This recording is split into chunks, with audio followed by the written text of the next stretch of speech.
ચાલો વિદ્યાર્થી મિત્રો, આપણે અર્થશાસ્ત્રમાં 8મા નંબરનું ચેપ્ટર કૃષિ ક્ષેત્ર ભણી રહ્યા છીએ. અગાઉ આપણે આ ચેપ્ટરમાં કયા કયા પ્રશ્નોના જવાબ સમજ્યા છે એનું થોડું રિકેપ કરાવી દઉં. આપણે સૌથી પહેલાં ભણ્યા હતા કૃષિ ક્ષેત્રની જે વર્તમાન પરિસ્થિતિ છે એની સમીક્ષા કરવી અને ભારતને શા માટે કૃષિ પ્રધાન અથવા તો ખેતી પ્રધાન દેશ કહેવામાં આવે છે. પ્રશ્ન નંબર 3 આપણે ભણ્યા હતા કે ભારતમાં નીચી ખેત ઉત્પાદકતા માટેના કારણો સમજાવો.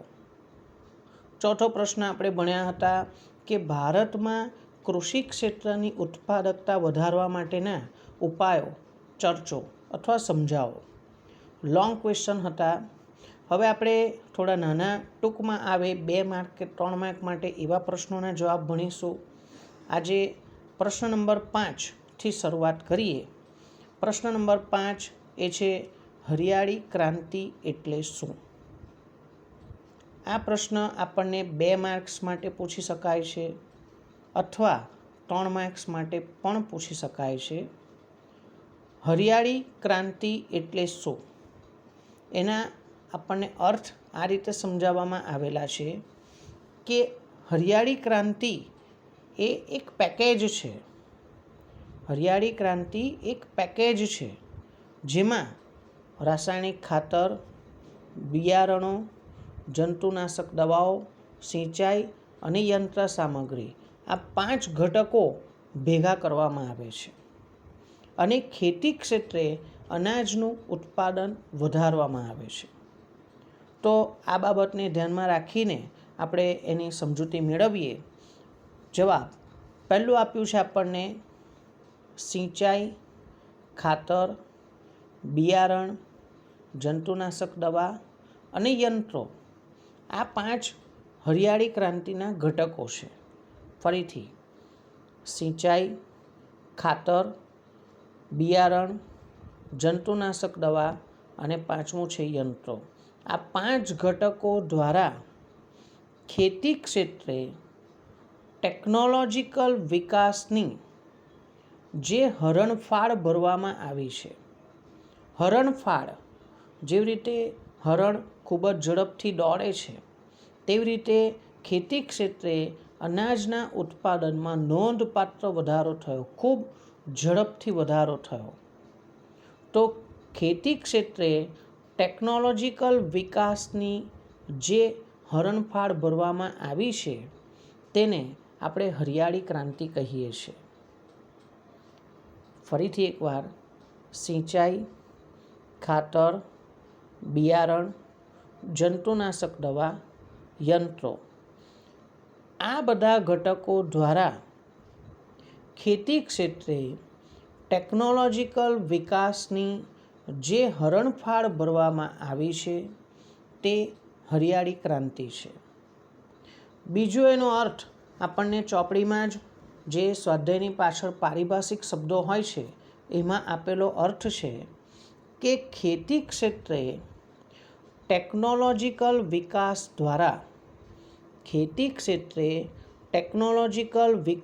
દ્વારા ટૂંકા ગાળામાં જે ઝડપથી ઉત્પાદન વૃદ્ધિ થઈ છે તે હરિયાળી ક્રાંતિ છે. ફરીથી ખેતી ક્ષેત્રે ટેકનોલોજીકલ વિકાસ દ્વારા ખૂબ જ ટૂંકા ગાળામાં, ઓછા સમયગાળામાં ખેતી ક્ષેત્રમાં ઝડપથી ઉત્પાદન વૃદ્ધિ હાંસલ કરવામાં આવી છે, મેળવવામાં આવી છે. તેને આપણે હરિયાળી ક્રાંતિ તરીકે ઓળખીએ છીએ. અહીં જે ટેકનોલોજીકલ વિકાસ છે, આધુનિક યંત્રોની મદદ લેવામાં આવે છે, છાણિયું ખાતરના બદલે રાસાયણિક ખાતરનો ઉપયોગ કરવામાં આવે છે, સુધારેલા બિયારણોનો ઉપયોગ કરવામાં આવે છે, સિંચાઈની સગવડોનો ઉપયોગ કરવામાં આવે છે, જંતુનાશક દવાઓનો ઉપયોગ કરવામાં આવે છે. આ બધું જ ભેગું થઈને ખેતી ક્ષેત્રે અનાજનું ઉત્પાદન ટૂંકા ગાળામાં બહુ ઝડપથી વધ્યું, તે હરિયાળી ક્રાંતિ કહેવાય છે. આપણે એને ગ્રીન રિવોલ્યુશન, હરિયાળી ક્રાંતિ તરીકે ઓળખીએ છીએ. વર્ષ 1960-61માં 1960-61 ખેતી ક્ષેત્રની નવી ટેકનોલોજીનો ઉપયોગ ભારતના માત્ર 7 જિલ્લાઓમાં, કેટલા? 7 જિલ્લાઓમાં એક પાયલટ પ્રોજેક્ટ રૂપે રજૂ કરવામાં આવ્યો હતો. હવે આ પાયલટ પ્રોજેક્ટ શું છે? તો આપણે શરૂઆતમાં અજમાયશી ધોરણે ટ્રાયલ બેસિસ પર આખા ભારતના જુદા જુદા 7 જિલ્લાઓમાં આ નવી પદ્ધતિથી, જે હરિયાળી ક્રાંતિ ટેકનોલોજીકલ વિકાસ કહેવાય છે, એ પદ્ધતિથી ખેતી કરવામાં આવી. બરાબર. એમાં જો સફળતા મળે તો આપણે બીજા બધા જિલ્લાઓમાં પણ આ પદ્ધતિથી ખેતી કરીશું, એવો પ્રોજેક્ટ હતો, જે 1960-61માં ભારતમાં માત્ર 7 જિલ્લાઓમાં પાયલટ પ્રોજેક્ટ રૂપે આ કાર્યક્રમ શરૂ થયો, જેને શરૂઆતમાં જિલ્લાઓ માટેનો સઘન ખેતીનો કાર્યક્રમ સ્વરૂપે રજૂ કરવામાં આવ્યો હતો. એને ઓળખવામાં આવ્યો હતો સઘન ખેતીનો કાર્યક્રમ સ્વરૂપે એને ઓળખવામાં આવ્યો હતો. પછી સમય જતાં આમાં ખૂબ સફળતા મળી, તો તેની અદ્ભુત સફળતાને ધ્યાનમાં રાખીને પછી હવે તે આખા દેશ પર લાગુ પાડવામાં આવ્યો. પહેલાં 7 જિલ્લાઓમાં એને અમલમાં મૂકવામાં આવ્યો, એમાં સફળતા મળી, એટલે પછી ધીમે ધીમે એને આખા દેશમાં લાગુ કરવામાં આવ્યો છે. ત્યારે તેને હવે એનું નામ શું આવ્યું? ઊંચી ઉત્પાદકતા આપતી જાતોનો કાર્યક્રમ. ઊંચી ઉત્પાદકતા આપતી જાતોનો કાર્યક્રમ તરીકે પણ ઓળખવામાં આવ્યો છે, જેને હરિયાળી ક્રાંતિના નામથી પણ ઓળખવામાં આવે છે. આ ઉપરાંત તેને આધુનિક ખેત ટેકનોલોજીનો કાર્યક્રમ, શું? આધુનિક ખેત ટેકનોલોજીનો કાર્યક્રમ અથવા બિયારણ, ખાતર અને પાણીની ટેકનોલોજીનો કાર્યક્રમ. બિયારણ, ખાતર અને પાણીની ટેકનોલોજીનો કાર્યક્રમ તરીકે પણ ઓળખવામાં આવે છે.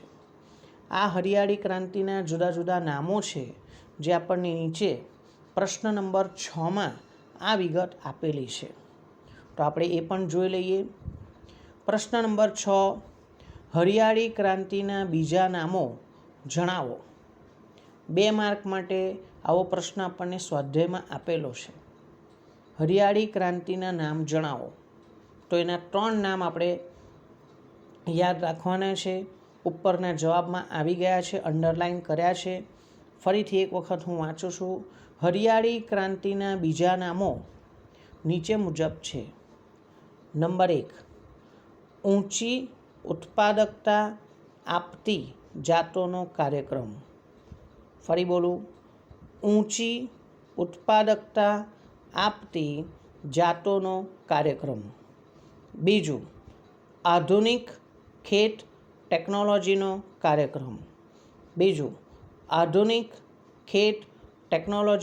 કાર્યક્રમ. અને 3, બિયારણ, ખાતર અને પાણીની ટેકનોલોજીનો કાર્યક્રમ. ફરીથી ત્રીજો પોઈન્ટ, બિયારણ, ખાતર અને પાણીની ટેકનોલોજીનો કાર્યક્રમ. આ રીતે હરિયાળી ક્રાંતિને લગતા 2 પ્રશ્ન આપેલા છે. આ 2માંથી કોઈ એક પ્રશ્ન ટૂંકમાં ઉત્તર આપવામાં પૂછાવાના ઘણા ચાન્સીસ હોય છે. આપણે એને સારી રીતે મોઢે કરી નાખવાનો. એના પછી પ્રશ્ન નંબર 7 એ છે પાકની ફેરબદલી સમજાવો. પાકની ફેરબદલી 3 ગુણ માટેનો ટૂંકનોંધનો આ પ્રશ્ન છે. એનો આ 1 પેજનો જવાબ છે. 3 માર્ક માટે વ્યાજબી લખાણ છે. બહુ લેન્ધી પણ ના કહેવાય, ઓછું પણ નથી, 1 પેજ પૂરતું છે. ટૂંકનોંધ લખો, પાકની ફેરબદલી. જવાબ, પાકની ફેરબદલી એ દેશમાં લેવામાં આવતા જુદા જુદા પાકો માટે જે ખેડાણ પામેલી જમીન ઉપયોગમાં લઈએ છે, ઉપયોગમાં લેવાતી હોય એવી ખેડાણ પામેલી જમીનનો વિસ્તાર કેવી રીતે કરવાનો છે, એના દ્વારા પાક ફેરબદલી મેળવી શકાય છે. ફરીથી, પાકની ફેરબદલી એ દેશમાં લેવાતા જુદા જુદા પાકો માટે ઉપયોગમાં લેવાતી ખેડાણ પામેલ જમીનના વિસ્તાર દ્વારા આપણે મેળવી શકાય છે. પાકની ફેરબદલી એ ખેતીના કાર્યોનું સ્વરૂપ દર્શાવે છે. પાકની ફેરબદલી એ ખેતીના કાર્યોનું સ્વરૂપ દર્શાવે છે. સામાન્ય રીતે આપણે બે પ્રકારના પાક હોય છે. એક અનાજનો પાક. બે પ્રકારના પાક હોય છે. એક અનાજનો પાક. અનાજમાં શાનો સમાવેશ થાય છે? અનાજમાં ઘઉં, ચોખા, બાજરી, જુવાર, મકાઈ તથા કઠોળ, નીચે લખ્યું છે તથા કઠોળ વગેરેનો સમાવેશ થાય છે. એટલે અનાજની અંદર ધાન્ય પાકો અને કઠોળ બંને આવી ગયા. બીજું છે રોકડિયા પાક. રોકડિયા પાકમાં કયા પાકોનો સમાવેશ થાય છે? તો શેરડી, રબર, કપાસ, વિવિધ પ્રકારના તેલીબિયા વગેરે. કોઈક વાર પ્રશ્ન પૂછી શકે છે રોકડિયા પાકોના ઉદાહરણ આપો, તો આપણે આ 2-4 ઉદાહરણ લખી શકીએ. ફરીથી, રોકડિયા પાકો કયા છે? શેરડી, રબર, કપાસ, વિવિધ પ્રકારના તેલીબિયા વગેરે. પણ રોકડિયા પાક કોને કહેવાય? તો સામાન્ય રીતે જે પાકનું ઉત્પાદન ઉદ્યોગોમાં કાચા માલ માટે વપરાતું હોય, કાચા માલ તરીકે વપરાતું હોય, તો એ આપણા માટે રોકડિયો પાક કહેવાય છે. જે પાકનો ઉપયોગ મુખ્યત્વે ઉદ્યોગોમાં કાચા માલ તરીકે થતો હોય છે. દાખલા તરીકે ખાંડ ઉદ્યોગમાં શેરડી એ કાચા માલ તરીકે વપરાય છે, તો શેરડી એ રોકડિયો પાક છે. આવી રીતે આપણે સમજવાનું છે. આગળ, પાકની ફેરબદલી માટેના મુખ્ય 2 કારણો છે. પાકની ફેરબદલી માટેના મુખ્ય 2 કારણો છે. 2 કારણો અથવા 2 પરિબળો છે. એક, ટેકનોલોજીકલ પરિબળો. પાકની ફેરબદલી માટે જે ટેકનોલોજીકલ પરિબળો છે, એમાં એવું કહે છે કે કોઈ એક વિસ્તારમાં પાકની ફેરબદલી એ શાના પર આધાર રાખે છે? કોઈ એક વિસ્તારમાં પાકની ફેરબદલી કરવી. હવે મુખ્ય મૂળ શબ્દ સમજી લો તમે. પાકની ફેરબદલી એટલે એક જમીન પર, ધારો કે આપણે એક પ્રકારનું અનાજ, એક પ્રકારનો પાક લેતા હોઈએ, પછી એ જ જમીન પર આપણે બીજા પ્રકારનો પાક લઈ શકીએ છીએ કે નહીં? અને જો લઈ શકીએ તો એને પાકની ફેરબદલી કહેવાય. એકની એક જમીન પર જો સિંચાઈની સુવિધાઓ પૂરતા પ્રમાણમાં ઉપલબ્ધ હોય તો એક જમીન પર 2 વખત ખેતી કરવામાં આવે, 2 અલગ અલગ પાક ઉગાડવામાં આવે, એ પાકની ફેરબદલી છે. પણ એ શેના પર આધાર રાખે છે? ક્યારે આવું શક્ય બને? તો લખ્યું છે કોઈ એક વિસ્તારમાં પાકની ફેરબદલી 2 પરિબળો પર કયા પરિબળો પર આધાર રાખે છે? તો જમીન પર આધાર રાખે છે. એટલે જમીનની ફળદ્રુપતા કેવી છે, જે તે વિસ્તારની આબોહવા કેવી છે, વરસાદ વગેરે બાબતો પર આધાર રાખે છે. દાખલા તરીકે મધ્યપ્રદેશમાં વર્ષો સુધીને શું થતું હતું?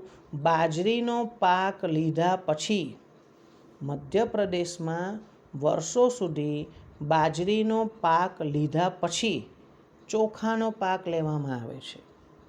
એક જ જમીન પર એક વર્ષમાં 2 જુદા જુદા પાક લેવામાં આવે છે.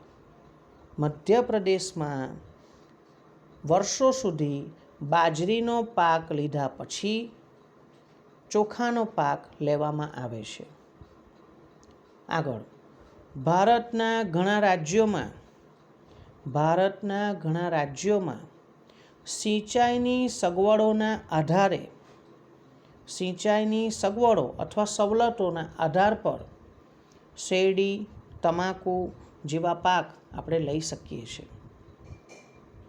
ભારતમાં ઘણા બધા રાજ્યો એવા છે જેમાં સિંચાઈના આધારે સિંચાઈની સગવડોના આધારે શેરડી, તમાકુ જેવા પાક લઈ શકાય છે. એવું કહે છે પાકની ફેરબદલી શેના લીધે શક્ય બને છે?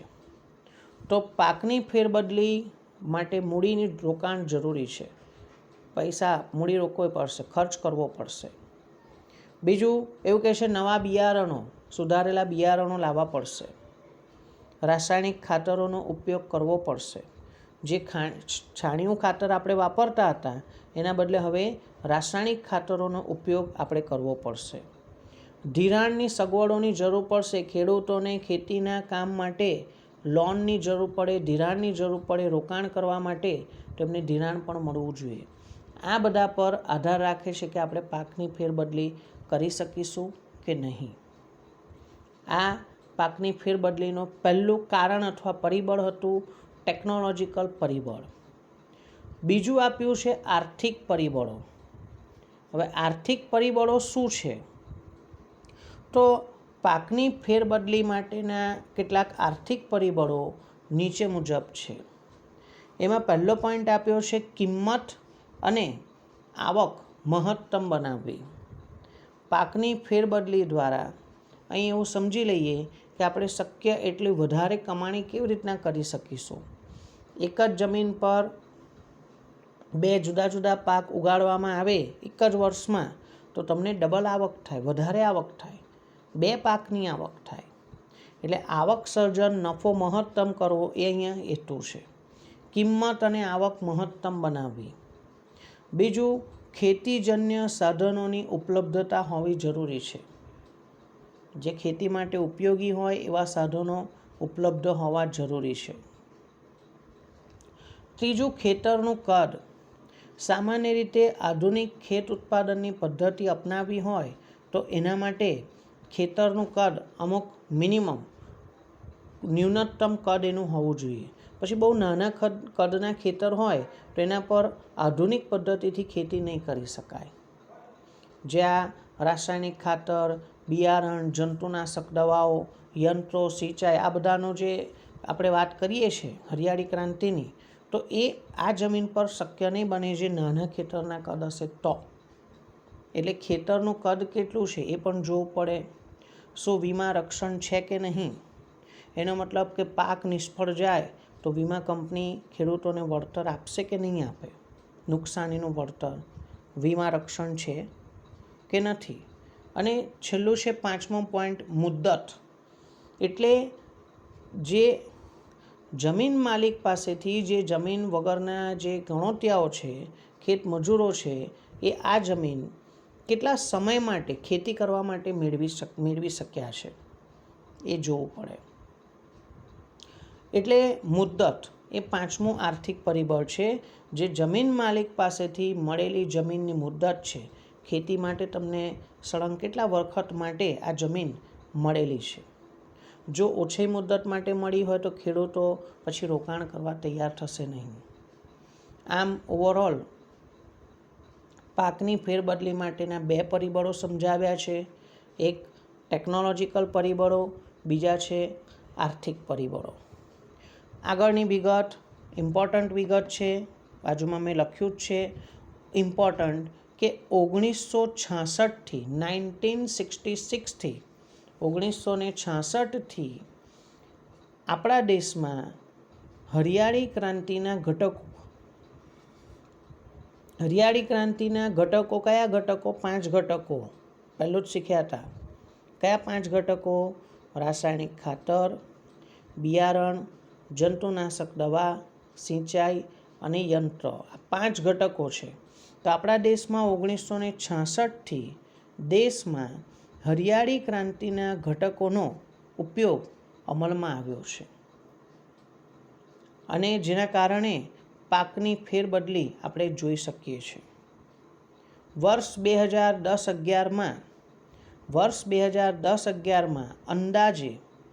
અંદાજે અનાજનો પાક 66% અને રોકડિયો પાક 34% લેવાયો હતો. ફરીથી છેલ્લી એક વખત, વર્ષ 2010-11માં અંદાજે અનાજનો પાક 66% અને રોકડિયો પાક 34% લેવાયો હતો. આમ આપણને આ પાકની ફેરબદલી એની ટૂંક નોંધ આપી છે. આગળનો પ્રશ્ન નંબર 8. કૃષિ સંશોધનની ચર્ચા કરો. 2 માર્ક માટે આપણને ખ્યાલ સમજાવવામાં પૂછી શકે. કૃષિ સંશોધન ખ્યાલ સમજાવો, ચર્ચા કરો. ખૂબ નાનો જવાબ છે, 8 લાઈનનો જવાબ કહેવાય. બરાબર, તો એનો જવાબ સમજીએ. ICAR. શું લખ્યું છે? ICAR. એનું પૂરું નામ બ્રેકેટમાં લખ્યું છે. જો બરાબર શું લખ્યું છે? Indian council, COUNCIL, council of agricultural research. Indian council of agricultural research, ICAR. એવી એકમાત્ર સંસ્થા છે, ICAR એકમાત્ર એવી સંસ્થા છે કે જે ભારતમાં, આ સંસ્થા શું કરે છે? ભારતમાં વિવિધ કૃષિ સંશોધનો કરાવે છે. એગ્રીકલ્ચરલ રિસર્ચ, ખેતી ક્ષેત્રે નવા ધારો કે બિયારણો શોધવાના હોય, બરાબર, રાસાયણિક ખાતરો શોધવાના હોય, કંઈક નવા સંશોધનો, નવી પદ્ધતિઓ શોધવાની હોય કે ભાઈ હજુ આધુનિક ઢબે ખેતી કેવી રીતે કરી શકાય. તો એ વિવિધ પ્રકારના કૃષિ સંશોધનો કરાવે છે, તે માટેની વ્યવસ્થા કરે છે અને તે માટેની મદદ પણ પૂરી પાડે છે. કોણ? ICAR. આ એકમાત્ર સંસ્થા છે જે ભારતમાં કૃષિ સંશોધનો કરાવે છે અને એના માટે મદદ પણ પૂરી પાડે છે. ICAR પૂરું નામ Indian council of agricultural research. આગળ, દેશમાં ખેતી એટલે જે આપણે અનાજના પાકની, રોકડિયા પાકની ખેતી કરીએ છીએ તો ખરું જ, સાથે સાથે બાગાયતી ખેતી, જે બાગાયતી ખેતી છે એટલે ફળ ફૂલની ખેતી, બરાબર, ફળ ફૂલની ખેતી, મત્સ્યપાલન અને પશુપાલન વિજ્ઞાન, એના વિશે જ્ઞાન ફેલાવવામાં મદદ કરે છે. આ જે ICAR સંસ્થા છે એ ખેતીના પાક હોય, બાગાયતી ખેતી હોય, મત્સ્યપાલન હોય, પશુપાલન હોય, આ વિશે જ્ઞાન ફેલાવવામાં મદદ કરે છે. ICAR એ હરિયાળી ક્રાંતિના વિસ્તાર માટે પાયાનું કાર્ય કર્યું છે. ICAR એ હરિયાળી ક્રાંતિના વિસ્તાર માટે પાયાનું કાર્ય કર્યું છે. તેણે એટલે ICAR, આ સંસ્થા જે કૃષિ સંશોધન કરાવે છે, તેણે રાષ્ટ્રીય અનાજ પ્રાપ્તિ માટે અને પોષણયુક્ત રક્ષણ મળી રહે તે માટે, એટલે આખા દેશમાં અનાજ પૂરતા પ્રમાણમાં મળી રહે, લોકોને પોષણયુક્ત આહાર મળી રહે તે માટે શક્ય એવા બધા જ પ્રયત્નો કર્યા છે. આમ કૃષિ સંશોધન વિશે ખાસ માહિતી આપી છે, જેમાં ICAR આપણે સંસ્થાને યાદ રાખવાની છે, Indian council of agricultural research. આ બધા ટૂંકા પ્રશ્નો છે, 2-3 માર્ક્સના ખ્યાલ સમજાવવામાં અથવા આગળના પ્રશ્નો 2 માર્ક્સ 3 માર્ક્સ માટે ટૂંક નોંધમાં કોઈ જગ્યાએ કામ લાગે, MCQમાં કામ લાગી શકે છે. આ ચેપ્ટરનો સ્વાધ્યાયમાં નથી આપ્યો તે છતાંય મહત્ત્વનો બોર્ડમાં પૂછેલો એવો પ્રશ્ન છે, પ્રશ્ન નંબર 9. આ ચેપ્ટરનો આપણા ભણવા માટેનો છેલ્લો પ્રશ્ન. આના પછી આપણે વિભાગ A અને વિભાગ Bના પ્રશ્નો સોલ્વ કરીશું અને એની સાથે આજના આ પીરિયડમાં આપણું આ ચેપ્ટર નંબર 8 પૂરું થશે. ચાલો, પ્રશ્ન નંબર 9 શું છે? પ્રશ્ન: ખેતી ભારતીય અર્થતંત્રમાં કરોડરજ્જુ સમાન છે? સમજાવો. ફરીથી, ખેતી ભારતીય અર્થતંત્રમાં કરોડરજ્જુ સમાન છે? સમજાવો. 2 અથવા 3 માર્ક્સ માટે માર્ચ 2018માં પણ આ પ્રશ્ન બોર્ડમાં પૂછ્યો હતો અને માર્ચ 2019માં પણ આ પ્રશ્ન બોર્ડમાં પૂછાયેલો છે. એટલે ઇમ્પોર્ટન્ટ ક્વેશ્ચન છે. બરાબર ધ્યાનથી આને તૈયાર કરજો. બરાબર. વિધાન સમજાવો તરીકે છે ખેતી ભારતીય અર્થતંત્રમાં કરોડરજ્જુ સમાન છે. કરોડરજ્જુ. જવાબ. ભારતમાં કૃષિ ક્ષેત્ર પુરાતન કાળથી જ મહત્વનું રહ્યું છે. ભારતમાં કૃષિ ક્ષેત્ર એ પુરાતન કાળથી જ મહત્વનું રહ્યું છે. આપણે અગાઉ એવું પણ ભણ્યા છે કે અંગ્રેજોના શાસન પહેલાં, અંગ્રેજોના શાસન દરમિયાન અને અંગ્રેજોથી મળેલી આઝાદી પછી પણ કૃષિ ક્ષેત્ર બહુ જ મહત્વનું રહ્યું છે. કેવી રીતે? તો ભારત કૃષિ ઉત્પાદન, રોજગારી અને નિકાસ કમાણી, અહીં જે કૃષિ ઉત્પાદન છે એટલે કૃષિ ક્ષેત્રનો દેશના કુલ ઉત્પાદનમાં, દેશની કુલ રાષ્ટ્રીય આવકમાં શું ફાળો રહ્યો છે? દેશના રોજગારીમાં કેટલા ટકા ફાળો ખેતી ક્ષેત્રનો રહ્યો છે? દેશની કુલ નિકાસ કમાણીમાં કૃષિ ક્ષેત્રનો ફાળો કેટલો રહ્યો છે? બરાબર. આ બધી બાબતોમાં કૃષિ ક્ષેત્ર પર આપણો દેશ બહુ જ નભે છે, ખૂબ જ નભે છે. તેથી ભારતને ખેતી પ્રધાન દેશ તરીકે પણ ઓળખવામાં આવે છે. જો 1 માર્કનો પ્રશ્ન આપણાને પૂછ્યો હોય કે ભારત શા માટે ખેતી પ્રધાન દેશ કહેવાય છે, તેનો આ જવાબ આપણે લખી શકીએ. ફરી જવાબ બોલું છું. ભારત કૃષિ ઉત્પાદન, રોજગારી અને નિકાસ કમાણી જેવી બાબતોમાં કૃષિ ક્ષેત્ર પર ખૂબ નભતો હોવાથી ભારતને ખેતી પ્રધાન દેશ તરીકે ઓળખવામાં આવે છે. આગળની વિગત. ભારતમાં કૃષિ ક્ષેત્ર દેશની જીવાદોરી સમાન છે. ભારતમાં કૃષિ ક્ષેત્ર દેશની જીવાદોરી સમાન છે. તેથી તેને અર્થતંત્રની કરોડરજ્જુ સમાન દરજ્જો આપવામાં આવ્યો છે. દરજ્જો, સ્ટેટસ. આપણા દેશમાં ખેતી ક્ષેત્રનું સ્ટેટસ, એનું મહત્ત્વ દેશની કરોડરજ્જુ સમાન છે. એટલે કે ભારતીય અર્થતંત્રના વિવિધ ક્ષેત્રો, જે સેવા ક્ષેત્ર છે, ઔદ્યોગિક ક્ષેત્ર છે, એ કૃષિ ક્ષેત્ર પર અવલંબે છે. અવલંબે છે એટલે આધાર રાખે છે.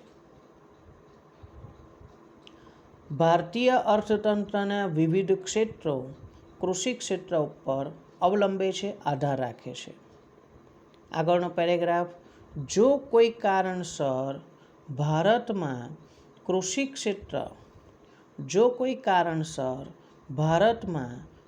ક્ષેત્ર તેના ખેત ઉત્પાદનમાં નિષ્ફળ જાય, જો કોઈ કારણસર ભારતમાં કૃષિ ક્ષેત્ર તેના ખેત ઉત્પાદનમાં નિષ્ફળ જાય તો અનાજ, શાકભાજી, ફળફળાદી, ફૂલો જ નહીં, આટલી જ વસ્તુ નહીં, પરંતુ ઉદ્યોગોમાં કાચા માલ તરીકે વપરાતો રોકડિયો પાક, રોકડિયા પાક, જે ખાસ કરીને ઉદ્યોગોમાં કાચા માલ તરીકે વપરાય છે. એટલે જો કોઈ કારણસર કૃષિ ક્ષેત્ર નિષ્ફળ જાય તો અનાજનું ઉત્પાદન ઓછું થશે, શાકભાજી, ફળફળાદી એ બધાનું ઉત્પાદન તો ઓછું થશે જ, પણ જેનો ઉપયોગ ઉદ્યોગોમાં કાચા માલ તરીકે થાય છે, એ ઉદ્યોગોમાં કાચો માલ નહીં મળે તો એ લોકો ઉત્પાદન કેવી રીતે કરી શકશે? ખાંડ ઉદ્યોગ માટે પૂરતા પ્રમાણમાં શેરડી ના મળે તો ખાંડનું ઉત્પાદન કેવી રીતના થશે? એટલે રોકડિયો પાક જો પૂરતા પ્રમાણમાં ના હોય તો શું થશે? દેશના લોકોને ખેતીજન્ય ચીજવસ્તુઓ પૂરતા પ્રમાણમાં મળી રહેતી નથી. દેશના લોકોને ખેતીજન્ય વસ્તુઓ પૂરતા પ્રમાણમાં મળી રહેતી નથી. તે ખૂબ ઊંચા ભાવે મળે છે. ધારો કે મળે તો એની અછત હોવાથી એના ભાવ વધારી દેવામાં આવે છે. કેમ કે પૂરતા પ્રમાણમાં ઉત્પાદન કરવામાં આવ્યું નથી. તેથી લોકોનું જીવન ધોરણ ખૂબ જ પ્રભાવિત થાય છે. એટલે જેમ જેમ વસ્તુ જેટલી મોંઘી મળશે તેમ આપણા જીવન ધોરણને વિપરીત અસર થશે. આપણે પૂરતા પ્રમાણમાં વસ્તુઓ ખરીદી નહીં શકીએ. આપણી ખરીદ શક્તિ ઘટી જશે. એટલે લખ્યું છે છેલ્લા કે ખૂબ જ ઊંચા ભાવે પ્રાપ્ત થાય છે. લોકોનું જીવન ધોરણ ખૂબ જ પ્રભાવિત થાય છે.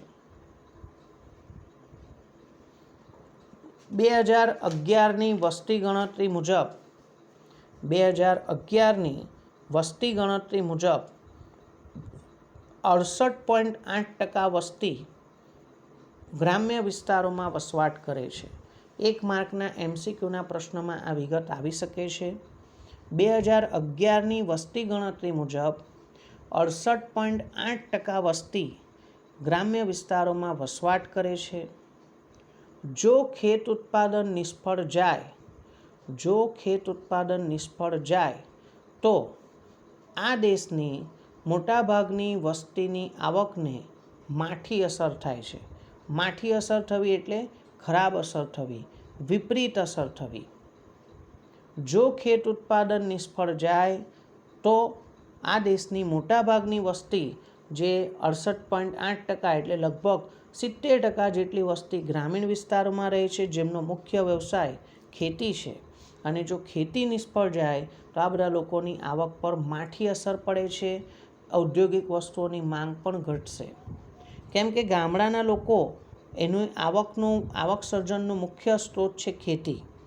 ખેતીમાંથી પૈસા કમાય છે, આવક મેળવે છે અને એ આવકનો ઉપયોગ ઔદ્યોગિક પેદાશો ખરીદવા માટે પણ કરે છે.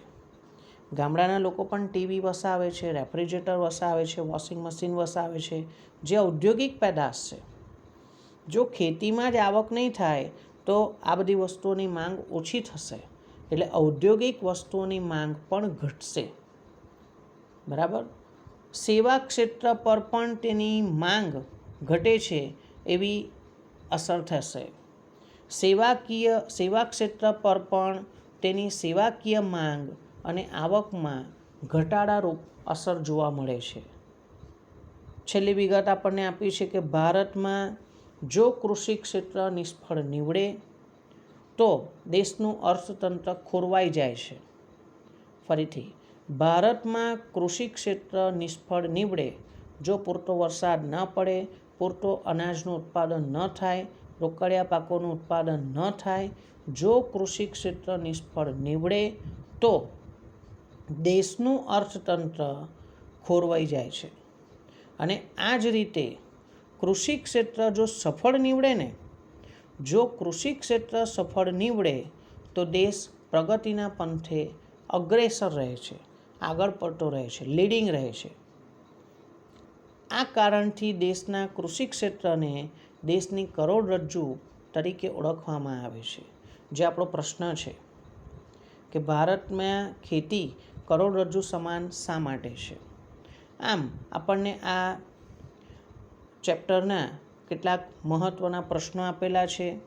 હવે આપણે વિભાગ A અને વિભાગ Bના પ્રશ્નોના જવાબ સમજીએ.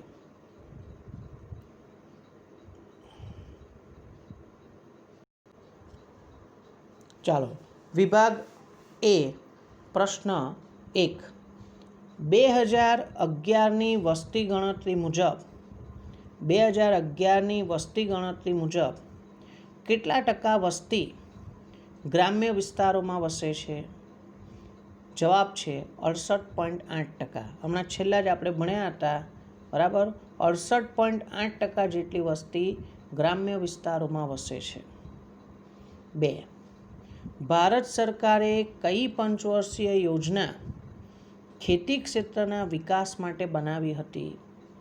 માર્ચ 2019માં આ પ્રશ્ન MCQમાં બોર્ડમાં પૂછાયેલો છે. ભારત સરકારે કઈ પંચવર્ષીય યોજના ખેતી ક્ષેત્રના વિકાસ માટે બનાવી હતી?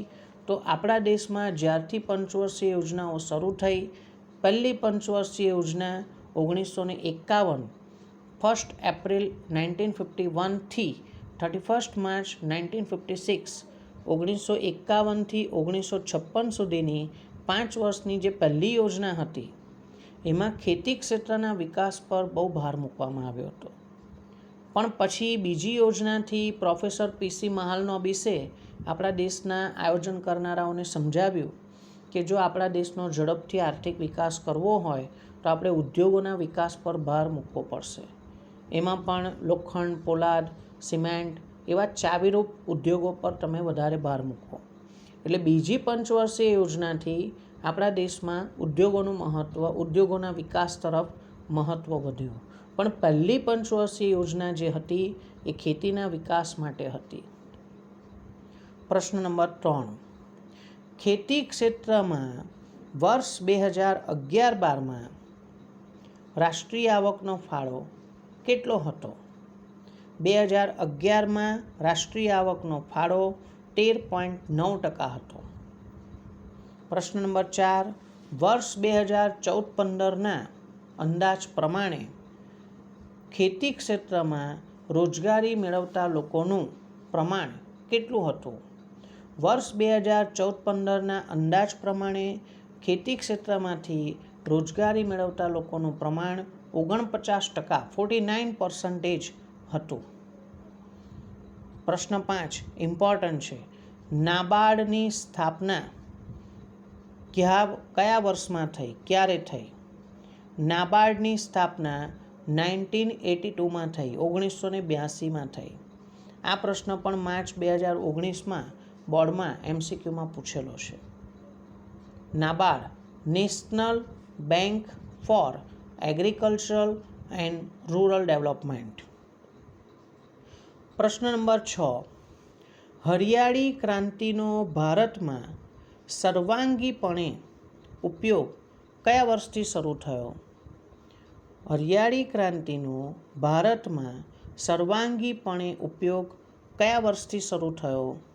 એનો જવાબ છે 1966, 1966ના વર્ષથી ભારતમાં હરિયાળી ક્રાંતિનો સર્વાંગીપણે ઉપયોગ શરૂ થયો. 7. ભારતમાં જંતુનાશક દવાઓનો પ્રતિ હેક્ટર વપરાશ કેટલો છે? ભારતમાં જંતુનાશક દવાઓનો વપરાશ પ્રતિ હેક્ટર, 1 હેક્ટર જમીનમાં માત્ર 500 ગ્રામ, 0.5 કિલોગ્રામ કેજી એટલે અડધો કિલોગ્રામ, 0.5 એટલે 500 ગ્રામ જેટલી દવાઓ જ 1 હેક્ટર જમીનમાં વાપરવામાં આવે છે, 0.5 કિલોગ્રામ. પ્રશ્ન 8. ભારતમાં કૃષિ સંશોધન કરતી સંસ્થા કઈ છે? ભારતમાં કૃષિ સંશોધન કરતી સંસ્થા ICAR છે. ICAR Indian council of agricultural research. પ્રશ્ન નંબર 9.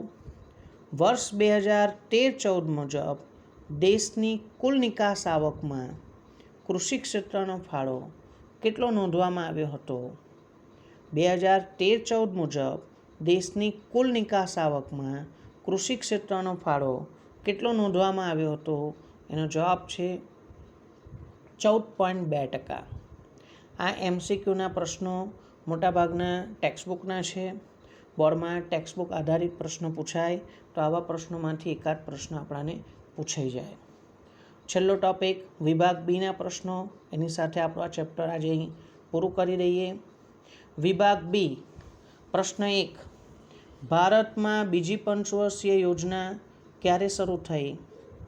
જવાબ છે ભારતમાં બીજી પંચવર્ષીય યોજના વર્ષ 1956થી શરૂ થઈ. 56થી 1 એપ્રિલ 1956થી. બીજો પ્રશ્ન ભારતની નિકાસ આવકમાં ખેતી ક્ષેત્રનો ફાળો કેટલો છે?